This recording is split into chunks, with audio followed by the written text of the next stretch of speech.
Hello students, this is Jyotsna and welcome to you all on my YouTube channel Learn with Jyotsna। स्वागत है आप सभी का एक बार फिर से मेरी YouTube चैनल पर, जिसमें CDP की हम एक इम्पॉर्टेंट टॉपिक को डिस्कस करेंगे जिसका नाम है मापन एवं मूल्यांकन। ये टॉपिक आपका सुपर टैट में सिलेबस में दिया गया है, जो कि सुपर टैट के सिलेबस में आपको करना है। तो इस टॉपिक को आज हम डिस्कस करने वाले हैं। इसमें सबसे पहले हम मापन का अर्थ समझते हैं कि मापन होता क्या है। जैसे जनरली आप समझिए कि मापन, जैसे आपके पास मिल्क आपको नापना है, कोई सामान आप मार्केट से लेके आए हैं, उसको भी आप नाप सकते हैं। इसके साथ ही साथ आप क्या करेंगे, जैसे मान लीजिए आप किसी भी चीज़ को नापते हैं कि भाई ये चीज़ कितनी है, तो इसी तरीके की शिक्षा के क्षेत्र में भी उसके ज्ञानात्मक पक्ष का क्या किया जाता, मापन किया जाता है। उसके बाद उसमें अंक प्रदान किए जाते हैं। यह एक परिणामात्मक क्रिया है, इससे परिमाण निकलता है, भाई क्वांटिटी निकलती है। तो ये चीज़ है, इसीलिए हम मापन को शिक्षा में यूज़ करते हैं। तो ये आपके ज्ञानात्मक पक्ष की माप करता है कि सीखा तो हमने बहुत कुछ, लेकिन सीख क्या पाए हैं, आया क्या है, रिजल्ट क्या निकला। स्टीवेंसन के अकॉर्डिंग इसकी डेफिनेशन देख लीजिए। मापन प्रकृति के निश्चित व या स्वीकृत नियमों के अनुसार अंक प्रदान करने की प्रक्रिया है। स्टीवेंसन कहते हैं कि यह एक प्रोसेस है जो किस हिसाब से है, ये प्रकृति के कुछ निश्चित फॉर्मूलेज हैं, नियम हैं, उनके अकॉर्डिंग क्या है, अंक प्रदान करने की प्रोसेस है। तो ये हुआ। नेक्स्ट है कलिंजर। कलिंगर कहते हैं कि वे मापन किसी तथ्य के विभिन्न आयामों को प्रतीक प्रदान करता है। सॉरी, कलिंगर की नहीं है ये डेफिनेशन, मिसप्रिंट हो गया है। यहाँ पे है आपका ब्रैडफील्ड और मोरेडॉक के अकॉर्डिंग है ये डेफिनेशन, ठीक है। तो इन्होंने कहा है कि मापन किसी तथ्य के विभिन्न आयामों को प्रतीक प्रदान करता है। नेक्स्ट है आपका मापन का क्षेत्र देख लीजिए भाई। शैक्षिक क्षेत्र में अगर हम बात करें तो उपलब्धि, कि बच्चा ने कितना सीखा है, इसका भी हम मापन करते हैं। इसके साथ ही साथ हम और किस चीज़ का मापन करते हैं, उसके इंटरेस्ट का भी मापन करते हैं कि इस बच्चे का रुचि किस में है। हम उसकी बुद्धि का भी मापन कर सकते हैं कि भाई ये कितनी बुद्धि का है, इसका IQ कितना है। उसकी अभिक्षमता यानी कि कैपेसिटी का भी मापन करेंगे। व्यक्तित्व यानी पर्सनालिटी का भी मापन करेंगे। तो ये क्या है, इससे हम सभी क्षेत्रों का मापन कर पाएंगे। नेक्स्ट है, अगर हम यहाँ पे देखें, मूल्यांकन को हम लोग बाद में डिस्कस करेंगे। मापन के बारे में थोड़ा और देख लेते हैं।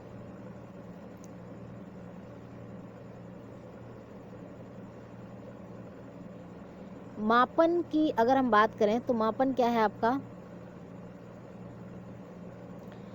चलिए यहाँ से देखते हैं आगे, यहाँ से ओके। अब आते हैं मूल्यांकन पे। तो मूल्यांकन क्या होता है, इसको हम लोग देख लेते हैं। तो मूल्यांकन एक क्या है, निर्णय लेने की प्रोसेस है। मूल्यांकन की डेफिनेशन यहाँ पे मेंशन है। मूल्यांकन एक निर्णय लेने की प्रक्रिया है जिसमें अंकों का निर्धारण किया जाता है। और क्या किया जाता है भाई, जिसमें अंक प्रदान करने की प्रक्रिया है, जिसमें क्या किया जाता है, मूल्यों का निर्धारण किया जाता है और उसके आधार पर अंक प्रदान करे जाते हैं। तो ये होता है मूल्यांकन। यानी अगर हम बात करें मूल्यांकन का अंग क्या क्या है, मूल्यांकन के अंतर्गत क्या क्या आता है, तो मूल्यांकन में आपका आकलन भी आता है और आपका मापन भी आता है। तो मापन और आकलन दोनों किसका अंग है, मूल्यांकन एक बड़ी प्रक्रिया है। मूल्यांकन के अंतर्गत आकलन भी आ जाता है और आपका मापन भी आ जाता है। अगर हम यहाँ पे देखें, मूल्यांकन की डेफिनेशन एक ऐसी प्रक्रिया है जिसमें निर्णय लिया जाता है, डिसीजन। मापन में केवल हम ज्ञानात्मक पक्ष की माप करते हैं। असेसमेंट में हम क्या करते हैं, असेसमेंट में हम आकलन करते हैं कि इस बच्चे की कमी कहाँ रह गई, इसको कहाँ सुधार किया जाए। तो ये हम असेसमेंट में देखते हैं। तो इसमें अंकों का निर्धारण होता है एक प्रमाणित मापदंड के आधार। जैसे मान लीजिए इतने 30 नंबर आए तो बच्चा फेल है, ठीक है। अगर बच्चे के 60 आए हैं तो मतलब ये फर्स्ट डिवीजन है। तो इस तरीके से हम एक निर्धारण करते हैं। तो ये हुआ आपका मूल्यांकन। अब आगे देखते हैं, मूल्यांकन के टाइप देख लेते हैं। तो मूल्यांकन 2 टाइप का होगा यहाँ पर आपका। पहला मौखिक मूल्यांकन, दूसरा लिखित। आप प्रश्न पूछकर किसी के बारे में मूल्यांकन कर सकते हैं। दूसरा, आप कुछ क्वेश्चंस उसे लिख के दे सकते हैं, उनके आंसर लेकर भी आप उसका मूल्यांकन कर पाएंगे। तो 2 तरीके हैं, मौखिक और लिखित। ओके, नेक्स्ट आगे बढ़ते हैं हम लोग। मूल्यांकन देख लीजिए किस तरीके से किया जाता है। अब अगर हम बात करें CCE, बहुत इंपॉर्टेंट टर्म है। CCE का मतलब होता है कंटिन्यूस एंड कॉम्प्रिहेंसिव इवैल्यूएशन, अर्थात सतत और व्यापक मूल्यांकन। सतत क्यों कहा गया है? क्योंकि ये लगातार होता ही रहेगा, मतलब वर्ष भर जितने समय तक बच्चा क्लास में रहेगा उसका मूल्यांकन निरंतर होता रहेगा। व्यापक इसलिए कहा गया है कि इसमें शैक्षणिक यानी कि बच्चे ने कितना मार्क्स लिए, किस सब्जेक्ट में कैसा है उसका भी मूल्यांकन होगा, और बच्चा खेल में कैसा है, फिजिकल डेवलपमेंट उसका कैसा है, बात कैसे करता है, सहयोग कैसे करता है, ग्रुप में कैसा उसका बिहेवियर है, इन सभी चीज़ों का मूल्यांकन होगा। केवल आपके सब्जेक्ट का ही मूल्यांकन नहीं होगा। तो शैक्षणिक भी रहेगा, सह शैक्षणिक भी रहेगा, सभी एक्टिविटी बच्चे की लगातार क्या की जाएंगी, मूल्यांकित की जाएंगी। तो इसीलिए ये CCE है। अब इसमें सतत का मतलब लगातार होगा और व्यापक का मतलब शैक्षणिक व सह शैक्षणिक गतिविधि, सभी पहलुओं का मूल्यांकन होगा। CCE क्या है? एक स्कूल आधारित मूल्यांकन व्यवस्था है। इसमें विद्यार्थी के सर्वांगीण विकास के लिए उसके सभी पहलुओं का मूल्यांकन किया जाता है। बिल्कुल सही है, सभी पहलुओं का मूल्यांकन हो ताकि बालक का सर्वांगीण विकास हो सके, तथा यह सीखने व सिखाने की प्रक्रिया है। ठीक है, नेक्स्ट देखते हैं। यह 2010 में 7 स्कूलों में लागू हुआ था। 1 अप्रैल से सभी स्कूलों में लागू हो गया है। ये CBSE के द्वारा लागू करवाया गया था। तो CCE किसके द्वारा लागू करवाया गया था? ये CBSE यानी central board of secondary education के द्वारा लागू करवाया गया था, और 2010 में ये 7 स्कूलों में हुआ था, लेकिन 1 अप्रैल से सभी स्कूलों में लागू हो गया। अब CCE के बारे में और जान लेते हैं। CCE क्या है? फर्स्ट डेट से लास्ट डेट तक का मूल्यांकन, यानी जिस दिन स्कूल खुलेगा 1 अप्रैल जो होगा जब से खुलते हैं, उससे लास्ट डेट जब तक आपके एग्ज़ाम ख़त्म ना हो जाए तब तक का आपका मूल्यांकन होता रहेगा। नेक्स्ट पॉइंट देखते हैं। सतत निरंतरता के अंतर्गत FA रचनात्मक मूल्यांकन जिसको कहते हैं, फॉर्मेटिव असेसमेंट, तथा व्यापकता के अंतर्गत ऐसे आता है। तो 2 पार्ट्स होंगे यहाँ पे, एक तो FA होगा, दूसरा ऐसे होगा। ठीक है, तो अगर हम बात करें कि निरंतरता और कंटिन्यूटी के अंतर्गत FA आएगा, ये कंटिन्यू होता रहेगा, FA1, FA2, FA3, FA4, लेकिन व्यापकता के टर्म में आपका SA1 और SA2 2 ही होंगे, है ना। ये 4 होते हैं, ये 2 होते हैं। तो ये बात हुई आपकी। इसके बाद हम देखते हैं मूल्यांकन का क्षेत्र कहाँ है। अभी तो हमने देखा था मूल्यांकन मापन का क्षेत्र, अब मूल्यांकन का क्षेत्र देखते हैं कि भाई विषयों का भी मूल्यांकन होगा, संगीत कला का भी मूल्यांकन, खेलकूद गतिविधियों, चित्रकला में कैसा है बच्चा, शारीरिक शिक्षा में कैसा है, इन सभी के अंक प्रदान किए जाएंगे। ठीक है, तो इसमें क्या होगा, सभी के नंबर मिलेंगे। ऐसा नहीं है कि हिंदी में बच्चे के 40 नंबर आ गए और फिज़िकल एजुकेशन में वो फेल है तो वो उस सब्जेक्ट में फेल माना जाएगा, फिजिकल एजुकेशन में। तो सभी सब्जेक्ट का अपना अपना अलग अलग महत्व है। अब आकलन को समझ लेते हैं। आकलन क्या है? आकलन एक बहुत छोटी टर्म है, इसमें ये भी आपका मूल्यांकन का एक अंग है, मूल्यांकन के अंदर ही आती है आकलन, असेसमेंट जिसको कहते हैं। तो इसमें क्या रहेगा आपका, ये भी 2 टाइप के रहेंगे, फॉर्मेटिव और समेटिव असेसमेंट। ये 2009 में आए थे। ठीक है, 2009 में ये शुरू हुए थे। तो इसमें क्या होगा, आकलन होता रहेगा, रेमेडी दी जाएगी, वर्ष भर ये चलता रहेगा। अब इसको CCE को ज़रा समझ लेते हैं। तो पूरा साल कितने का रहेगा? 1 वर्ष में पाठ्यक्रम का मूल्यांकन किस तरीके से बच्चे का होगा, बच्चे ने क्या सीखा, कैसे CCE चलेगा। तो पहले फर्स्ट टर्म होगा, फिर सेकंड टर्म, यानी आपका 5 महीने का इसकी ड्यूरेशन रहेगी, 5 महीने की इसकी ड्यूरेशन रहेगी। ठीक है, 5 महीने इसकी ड्यूरेशन रहेगी और 5 महीने इसकी ड्यूरेशन रहेगी। ठीक है, तो ऐसे चलेगा ये पूरा 1 साल, और 2 महीने छुट्टी के हो जाएंगे, समर वेकेशन चल जाएंगी, तो वो हो गया। अब 5 महीने में 3 प्रकार का FA होगा इसमें, और इसमें भी आपका कितने प्रकार का, इसमें भी 3 प्रकार के मूल्यांकन होंगे, इसमें भी 3 प्रकार के मूल्यांकन, 3 प्रकार के इसमें भी होंगे। तो 2 FA यहाँ पे होंगे, 2 FA यहाँ पे होंगे। ठीक है, एक ऐसे यहाँ पे होगा, एक ऐसे यहाँ पे, यानी कि FA1, FA2, FA3, FA4। ठीक है, और फिर SA1, SA2, इस तरीके से ये पूरे साल भर चलेगा। यानी फर्स्ट टर्म एग्ज़ाम में पहले एक FA होगा, रचनात्मक मूल्यांकन 1, यानी फॉर्मेटिव असेसमेंट 1, फिर फॉर्मेटिव असेसमेंट 2, रचनात्मक मूल्यांकन 2 जिसको हिंदी में कहेंगे, फिर आपका SA1 यानी समेटिव असेसमेंट, योगात्मक मूल्यांकन 1, फिर यहाँ पे जाएगा आपका ये 3, FA3, FA4, फिर आपका SA 2 आ जाएगा। तो इस तरीके से पूरा साल भर चलेगा। 3 यहाँ होंगे, 3 यहाँ होंगे। चलिए, अब ये कितने कितने नंबर के होंगे? FA जो होंगे वो आपके 10-10 नंबर के होंगे। तो 10 नंबर का एक यहाँ पे, 10 नंबर का एक यहाँ पे, टोटल होगा आपके 20 नंबर। ठीक है, टोटल कितने हो गए आपके? 20 नंबर हो गए। अब 30 नंबर का आपका ऐसे होगा, तो 50 नंबर टोटल यहाँ पे हो गए, 50% मार्क्स। ऐसे ही आपका यहाँ पे होगा, आपका 10-10 नंबर का आपका FA रहेगा। ठीक है, और 30 नंबर का क्या हो जाएगा? आपका ऐसे हो जाएगा। तो ये आपका 50 नंबर यहाँ पे हो जाएगा। क्लियर है? तो ये पूरा सिस्टम चलेगा यहाँ पे और यहाँ पे। ठीक है, FA1, FA2, FA3, FA4, SA1, SA2। ठीक है, इस तरीके से पूरा चलेगा। 50 नंबर का यहाँ पे चलेगा, 50 नंबर का यहाँ पे चलेगा। ठीक है, FA जो होंगे वो 10-10 नंबर के होंगे। यहाँ से क्वेश्चन बहुत बनेंगे आपके, क्योंकि जिसको ये पूरा इतना डायग्राम समझ में आ गया उसके लिए सब कुछ जी। SA1, SA2, sorry SA1, FA1, FA2, FA3, FA4, 10-10 number 40 ही हो गए। 30 नंबर का SA1, SA2, 30 नंबर का 100 नंबर टोटल कंप्लीट हो गए। यही लिखा है। टोटल 4 होते हैं रचनात्मक 40 नंबर के। ठीक है, योगात्मक मूल्यांकन कुल 2 होते हैं 60 नंबर के। तो 40 और 60 100 नंबर हो गए। अब आगे देखते हैं। भारत में सीसी का प्रशिक्षण केंद्र पंचकुला हरियाणा में करवाया जाता है। तो इसका जो प्रशिक्षण केंद्र है वो पंचकुला हरियाणा में है।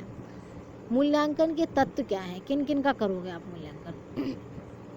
किन चीज़ों को शामिल करोगे मूल्यांकन? पहला है आपका आधार रेखा मूल्यांकन। पहले ही तय कर लिया जाता है कि इस आधार पर मूल्यांकन करना है। तो एक हम क्राइटेरिया बना लेंगे कि भाई 30 नंबर वालों को फेल करना है हमें, 50 और 33 नंबर वालों को पास करना है, 59 नंबर वालों को सेकंड डिवीज़न देना है और 60 नंबर वालों को फर्स्ट डिवीज़न। तो ये हम पहले तय कर लेंगे। मूल्यांकन संबंधी प्रारंभिक योजना, प्लानिंग भी बना लेंगे। फिर समूह शिक्षण, कक्ष में भी मूल्यांकन कर सकते हैं, शिक्षण के दौरान भी मूल्यांकन कर सकते हैं, उपकरण भी यूज़ कर सकते हैं, कई टूल्स, शिक्षण योजनाएं बदलाव भी कर सकते हैं। सभी चीज़ें इसमें होंगी। ठीक है, और कंटिन्यू जो 5 महीने में क्या होगा? 2 रचनात्मक होंगे, 1 योगात्मक होगा। फिर 5 महीने में 2 रचनात्मक, 1 योगात्मक, यानी साल में 10 महीने मूल्यांकन होगा। 2 महीने समर वेकेशन रहेंगे। नेक्स्ट बढ़ते हैं आगे। आप ग्रेडिंग सिस्टम भी ये देख सकते हैं कि ग्रेडिंग सिस्टम कैसे होता है। ठीक है, अब मूल्यांकन में जो टूल्स यूज़ होंगे उनको देख लीजिए आप। तो आप क्या यूज़ करेंगे? अवलोकन करके भी आप बच्चे का मूल्यांकन कर पाएंगे। उसकी शिक्षण योजना बुक देख सके पता कर पाएंगे। बच्चों की दैनिक डायरी से भी उसका मूल्यांकन कर सकते हैं, चेक सीट से भी मूल्यांकन कर सकते हैं, पेपर पेंसिल से भी उसका मूल्यांकन, संवाद करके अभिभावकों से उससे भी। तो ये सभी तरीके हैं पीयर ट्यूटोरियल, यानी कि पीयर मूल्यांकन, यानी बच्चे का एक दूसरे से भी बातचीत करते हुए देखकर इस तरीके से भी मूल्यांकन कर सकते हैं। तो CCE के द्वारा क्या है, अंक कैसे दिए जाते हैं? शैक्षणिक जो पेन पेपर से संबंधित है और सह शैक्षणिक जो अन्य पक्षों का विकास अर्थात बालक के होलिस्टिक डेवलपमेंट पर फोकस डालता है। तो ये ग्रेडिंग सिस्टम है, आप देख सकते हैं। 91 से 100 वालों को इतने मिलते हैं, 91 से 90 वालों को A+, A2, इस तरीके से मार्क्स दिए जाते हैं CC के अंतर्गत। आगे देखते हैं। सॉरी, NCERT ने एक डेफिनेशन बताई है मूल्यांकन की, इसको समझ लें, इम्पोर्टेंट रहेगी आपके एग्ज़ाम के लिए। मूल्यांकन वह प्रोसेस है जिसके द्वारा यह पता लगाया जाता है कि शिक्षण उद्देश्य किस सीमा तक प्राप्त हुए हैं, कितने प्रभावशाली सिद्ध हुए हैं। यानी एक प्रोसेस है जिसके द्वारा आप चला सकते हैं कि आपके जो शिक्षण के उद्देश्य थे उनको आप कितना हासिल कर पाए हैं और आपकी टीचिंग जो है वो कितनी इफ़ेक्टिव रही है। NCERT की डेफिनेशन है। अब शैक्षणिक और सह शैक्षणिक को समझ लेते हैं। शैक्षणिक से शैक्षणिक मूल्यांकन कैसा होगा? जीवन कौशल का मूल्यांकन होगा बच्चे के, संगीत में कैसा है उसका मूल्यांकन होगा, खेल में कैसा है बच्चा उसका मूल्यांकन होगा, कला में ड्राइंग में कैसा है, तर्क कितना कर लेता है बच्चा, चिंतन में कैसा है बच्चा, इन सभी क्षेत्रों का। सामाजिक कौशल भी उसके जज करे जाएंगे सह शैक्षणिक के अंतर्गत। दया कितनी आती है, करुणा कितनी आती है, प्रेम भाव कितना है दूसरों के प्रति, है ना, मित्रता कैसी रखता है, क्रोध कैसा है, सहानुभूति कितनी है, समन्वय कितना रख पाता है। तो इस सभी चीज़ों का मूल्यांकन होगा सह शैक्षणिक, और शैक्षणिक में खाली सब्जेक्टिव होगा। जो बच्चा सब्जेक्ट पढ़ रहा है उनमें कितना अच्छा परफॉर्मेंस कर पा रहा है, वो शैक्षणिक हो जाएगा। तो यहाँ पे शैक्षणिक आपका कैसा होगा, इन सभी क्षेत्रों का मूल्यांकन किया जाएगा कि इन सभी क्षेत्रों में बच्चा कैसा है पढ़ाई के अतिरिक्त भी, है ना। तो मूल्यांकन शिक्षा प्रणाली का अभिन्न अंग है, यह शिक्षण उद्देश्यों के साथ घनिष्ठ रूप से संबंधित है ना। कोठारी आयोग ने भी एक डेफिनेशन दी है, मूल्यांकन एक सतत प्रक्रिया है जो शिक्षा प्रणाली का अभिन्न अंग है। कोठारी आयोग ने क्या कहा है, मूल्यांकन एक सतत प्रक्रिया है जो शिक्षण प्रणाली का अभिन्न अंग है, यह शिक्षा उद्देश्यों को साथ एक घनिष्ठ रूप से संबंधित है। ये हुआ। अब असेसमेंट समझ लेते हैं, असेसमेंट को भी देख लेते हैं। असेसमेंट एक्चुअली 3 टाइप का होता है। जैसे मैंने बताया, असेसमेंट क्या होगा, आकलन करते रहना है कि भाई जो हमने सिखाया बच्चे ने कितना सीखा, कहाँ कमी रही, कहाँ सुधार की आवश्यकता है, कितना और क्या सिखाया जा सकता है, तो वो चीज़ होगी। अब असेसमेंट 3 टाइप का रहेगा। असेसमेंट फॉर लर्निंग, अधिगम के लिए आकलन। तो इसमें क्या रहेगा, अधिगम जो चल रहा है तथा शिक्षार्थियों से प्रश्न पूछकर हम फीडबैक लेंगे, है ना। तो फीडबैक लेते रहेंगे, हम पता करते रहेंगे कि आगे हम कहाँ क्या पढ़ाएं, बच्चे को कितना आया, उसके आगे हम क्या पढ़ाएं। तो ये होगा अधिगम के लिए आकलन, इसको कहेंगे असेसमेंट फॉर लर्निंग। दूसरा रहेगा असेसमेंट ऑफ लर्निंग, अधिगम का आकलन। इसमें क्या होगा, हमारा टीचिंग ख़त्म हो चुका है, अब बच्चों के ज्ञान व समझ आदि की वृद्धि का हमें आकलन करना है कि भाई बच्चे ने सीखा क्या है। हमने तो सिखा दिया सब कुछ, अब बच्चे ने क्या सीखा है, तो हम यहाँ से क्या करेंगे, सिखाने के बाद फिर बच्चे का आकलन करेंगे। तो ये आपका असेसमेंट ऑफ लर्निंग यानी लर्निंग का आकलन हो गया, है ना। इसको कहेंगे अधिगम का आकलन। तो ये ऐसे का पार्ट है, ये आपका एफए का पार्ट है। नेक्स्ट असेसमेंट एज लर्निंग, अधिगम के साथ आकलन। तो अधिगम भी करते चलेंगे और बच्चे का आकलन भी करते रहेंगे, है ना। इससे बच्चे स्वयं का भी आकलन करते रहेंगे कि कितना सीखते जा रहे हैं, क्या हो रहा है ना। तो ये भी चलता रहेगा। यहाँ पे टीचिंग ख़त्म होने के बाद आकलन हो रहा था, यहाँ पे क्या हो रहा था, साथ ही साथ फीडबैक भी लेते चल रहे थे। लेकिन यहाँ पे क्या होगा, अधिगम के साथ आकलन, इसमें बच्चे स्वयं भी अपना आकलन करेंगे। तो आकलन सुधार का क्षेत्र, यहाँ पे क्या करेंगे, हम फीडबैक भी लेंगे, उपचार भी करेंगे। जहाँ बच्चा वीक है, जिस जगह उससे रेमेडी की आवश्यकता है, उपचार भी करेंगे, फीडबैक भी लेंगे और शिक्षण प्रक्रिया के दौरान ये सब चलेगा, है ना। तो ये चीज़ें हैं। जो मापदंड मानक निर्धारित किए गए थे उनके आधार पर कितने प्रतिशत प्राप्ति हुई है, मूल्यांकन बताता है और यह परिणाम बताता है कि 90% अंक आए हैं और कैसे किसने क्या, ये पता नहीं, ये सब चीज़ें पता चलेंगी, है ना। तो शिक्षा शब्दकोश के अकॉर्डिंग भी एक डेफिनेशन दी गई है मूल्यांकन की। कहता है शिक्षा शब्दकोश की मूल्यांकन मापित प्रदत्तों को मूल्य प्रदान करने की प्रक्रिया है। यानी कि ये क्या करता है, मूल्य प्रदान करता है कि इस बच्चे के 90 नंबर आए हैं, इसके 60 आए हैं, इसके 20 आए हैं, ये सभी चीज़ें बताता है, ठीक है। तो ये कहता है शिक्षा शब्दकोश। आगे बढ़ते हैं नेक्स्ट, उपचारात्मक मूल्यांकन भी होता है, ठीक है। तो उपचारात्मक में जैसे मैंने बताया कि भाई कोई बच्चे को नहीं आ रहा है, समझ नहीं आ रहा है ना, तो उसमें जो कमियां हैं, वीकनेस है, रेमेडियल वही हुआ ना, ख़राब प्रदर्शन कर रहा, टीचिंग में कहीं प्रॉब्लम हो रही, कोई चीज़ समझ नहीं आ रही, तो हम रेमेडी देंगे, तो उपचार करेंगे, ये उपचारात्मक मूल्यांकन है। एक होता है SBA, स्कूल बेस्ड असेसमेंट। इसमें क्या होगा, इसमें स्कूल जिसके बालक पढ़ता है के शिक्षक ही मूल्यांकन करते हैं तथा सभी पक्ष, सहपाठी, विद्यालय सभी लोग मूल्यांकन करते रहेंगे, स्कूल में ही मूल्यांकन होता रहेगा। तो एक ये होता है। चलिए कुछ टर्म्स और हैं, प्रमाणित टेस्ट हुए, जैसे आपका ये विश्वसनीय होते हैं, निर्धारित मानकों को पूरा करते हैं, व्यापक होते हैं, व्यवहारिक निदानात्मक होते हैं, वैध होते हैं, सभी चीज़ें प्रमाणित टेस्ट की बात कही गई है, ठीक है। नेक्स्ट है NRT, नॉर्म रिफॉर्म्ड टेस्ट। तो ये क्या होता है, टॉप मोस्ट को छांटकर सुपर टेट में जैसे 1800 की ज्वाइनिंग हुई है, तो ये क्या होगी आपकी NRT होगा, जो टेस्ट में सबसे ऊपर आए हैं, जिनकी मेरिट हाई है। एक होता है क्राइटेरियन रिफॉर्म्स, इसमें क्या होगा, रेफरेंस्ड, इसमें क्या होगा, इसमें एक क्राइटेरिया है कि भाई 90 नंबर 80-90 नंबर में पास हैं आप, 33 नंबर में पास हैं, तो ये आपका CR यानी क्राइटेरियन रेफरेंस्ड हो गया, ठीक है। और यहाँ पे मेरिट बनेगा तभी आप आगे बढ़ेंगे, यहाँ पे आपके 90 नंबर आए, आप पास हैं। चलिए आगे बढ़ते हैं। नो डिटेंशन पॉलिसी हटने के बाद CC में नोट है ये नो रिटेंशन पॉलिसी हटने के बाद सीसी में परिवर्तन हुआ, FASA की जगह फर्स्ट टर्म सेकंड टर्म आ गया। ठीक है, तो ये फर्स्ट टर्म सेकंड टर्म की कहानी अब आ गई। ठीक है, सीसी में की जगह FASA की जगह फर्स्ट टर्म होगा और सेकंड टर्म होगा। ठीक है, तो इस तरीके से कुछ होगा। चलिए इसको हम एक नेक्स्ट वीडियो में सेपरेटली समझ लेंगे। आगे बढ़ते हैं। मूल्यांकन की कुछ तकनीकें हैं, किन तकनीकों से होगा। देखिए तकनीकें तो बहुत सारी हैं, जैसे हम पहली तकनीक यहाँ पे देखते हैं ऑब्जर्वेशन टेक्निक। ठीक है, तो ऑब्जर्वेशन टेक्निक से कैसे होगा, ये दो टाइप से होगा। एक तो आप क्या कर सकते हैं, प्रत्यक्ष अवलोकन सामने देखकर कि ये बच्चा इस प्रकार की क्रियाएं करता है, एक तो आप डायरेक्टली कर सकते हैं। दूसरा आप इनडायरेक्टली उसके रिकॉर्ड है जो उसकी मार्कशीट्स हैं उनके आधार पर उसका अवलोकन कर पाएंगे। तो दो तरीके हैं आपका ऑब्जर्वेशन मेथड यूज़ करने के। नेक्स्ट है आपका रेटिंग स्केल। रेटिंग स्केल से क्या होगा, ग्राफ या प्रतिपुष्टि के द्वारा बताना।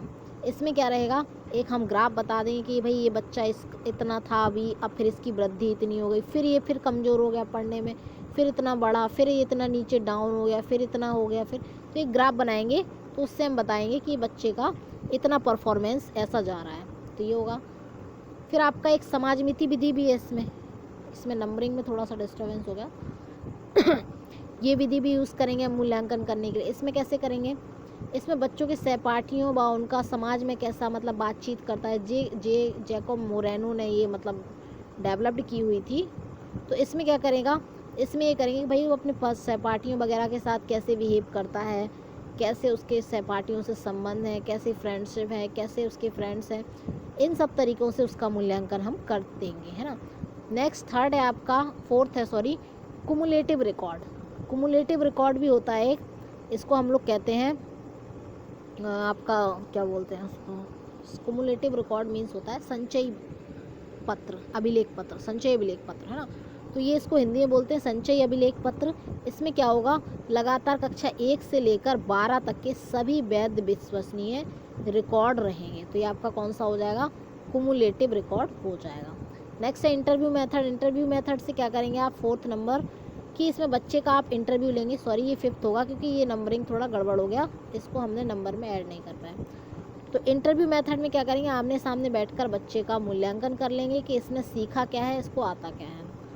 नेक्स्ट है आपका एनेक्डोटल रिकॉर्ड। इसमें क्या रहेगा, इसको हम कहेंगे हिंदी में वास्तविक रिपोर्ट। यह एक छोटा नोट होता है, इसमें बच्चे के बारे में सबसे कम शब्दों में ज़्यादा बात, किसी घटना वगैरह के बारे में आप डिस्क्राइब कर सकते हैं। जैसे आज इस बच्चे ने झगड़ा किया है, उस बच्चे ने किसी की शर्ट फाड़ी है, इसने किसी की कॉलर फाड़ी है, इसने लंच छुड़ाया है, किसी साथ कुछ हिंसक घटना की है। तो ये सब चीज़ें हम एनेक्डोटल रिकॉर्ड में बता सकते हैं।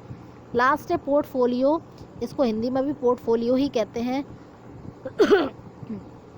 तो इसमें क्या रहेगा, इसमें अच्छी चीज़ें सारी, जैसे फ़ोटोज़ हुए, एकेडमिक रिकॉर्ड यानी आप शिक्षा के टाइम पे जब आप पढ़ते थे तब आपकी क्या परफॉर्मेंस रही उसको ऐड करेंगे, फ़ोटोज़ को ऐड करेंगे, सबको क्रम से एक ऐड करते जाएंगे। तो इसको हम कहेंगे पोर्टफोलियो।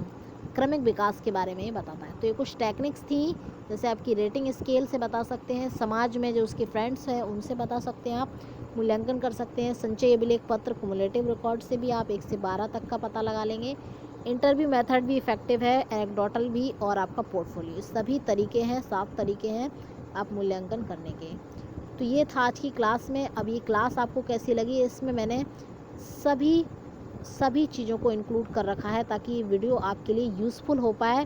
तो कैसी लगी ये वीडियो आप कमेंट सेक्शन में ज़रूर बताइएगा, अपना फीडबैक अवश्य दें। It is my humble request, please आप लोग अपना फीडबैक ज़रूर दें, मेरी वीडियो को लाइक करें, शेयर करें, और अभी तक आपने मेरा चैनल को सब्सक्राइब नहीं किया हो तो प्लीज़ मेरे चैनल को सब्सक्राइब कर लें। Thanks for watching, bye bye, take care.